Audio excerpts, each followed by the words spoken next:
నిన్న రాత్రి హైదరాబాద్ లో బయలుదేరి ఇవాళ పొద్దున బెంగళూరు రావాల్సిన ఒక బస్సు కావేరీ ట్రావెల్స్ అని ప్రైవేట్ సంస్థది. ఆ బస్ ట్రావెల్ చేస్తుండగా జరిగిన దుర్ఘటన గురించి మన రెండు తెలుగు రాష్ట్రాలే కాదు దేశం మొత్తం ఇవాళ మాట్లాడుతుంది. ఇది రీసెంట్ గా వచ్చిన రిపోర్ట్. మనకు అఫీషియల్ మినిస్టర్స్ మనకి చెప్తున్న మాట ఇది. ఇప్పుడు ఈ బస్సు ముందు ఒక బైక్ వెళ్తుంది, పెద్ద రోడ్ అది, మధ్యలో డివైడర్ కూడా ఉంది. డివైడర్ నా బైక్ కొట్టుకోవడం వల్ల ఆ బైక్ టక్కని కింద పడి ఈ బైక్ మీద కూర్చున్న వ్యక్తి ఎవరైతే ఉన్నారో ఆయన స్పాట్ లోనే చనిపోయాడు. ఇప్పుడు ఈ బైక్ ఏదైతే కింద పడిందో అది వెనకాతలు వస్తున్న బస్ ఏదైతే ఉందో దానికి అడ్డం పడి వీల్ కిందకి వెళ్ళి ఆల్రెడీ ఆ పెట్రోల్ ఏదో బ్రేక్ అయ్యి పెట్రోల్ అయితే కింద పడిపోతుంది. ఆ టైం స్కిడ్ వల్ల ఒక స్పార్క్ వస్తుంది, ఫ్రిక్షన్ వస్తుంది, దానివల్ల నిప్పు జనరేట్ అవుతుంది. ఈ బస్సుకి సంబంధించిన ఫ్యూయల్ ట్యాంక్ కూడా రప్చర్ అయ్యి ఫ్లేమ్స్ అయ్యి బస్ లోకి రావడం మొదలు పెట్టాయి. బట్ ఎవరైతే లేచిన వాళ్ళు ఉన్నారో రెండు కిటికీలను బదులు కొట్టి ఎవరెవరైతే బయటకు రాగలుగుతారో మొత్తం బయటకు వచ్చేసారు. ప్రస్తుతానికి మన కర్నూలు కలెక్టర్ సిరి ఐఏఎస్ గారు చెప్తున్న నంబర్ ఏంటంటే 41 మెంబర్స్ ఉన్నారు లోపల. అందులో 21 మంది ప్రాణాలతో బయటపడ్డారు. మిగతా 20 మందిలో 11 మందిని మేము ప్రస్తుతానికి ట్రేస్ చేసాం. మిగిలిన వాళ్ళు ఇంకా ట్రేస్ అవ్వాల్సింది ఉంది అని.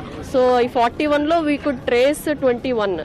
సో ఇంకా 20 at to trace. Narendra Modi గారు 2 లక్షల ఎక్స్గ్రేషియా ప్రకటించారు. ముఖ్యమంత్రి చంద్రబాబు నాయుడు గారు స్పందించారు. ఇలాంటి టైంలో బస్సు వెనకాల ట్రాఫిక్ జామ్ అయ్యి జనాలు బయటకు వచ్చి సెల్ ఫోన్ లో వీడియోలు తీస్తున్నారంట. ఎక్కడో ఒక థర్డ్ పర్సన్ పర్స్పెక్టివ్ లో చూస్తాం కదా అవతల వాడి పెయిన్ ని. మన కోర్ గ్రాస్ రూట్ లెవెల్ నుంచి అది మారాలి.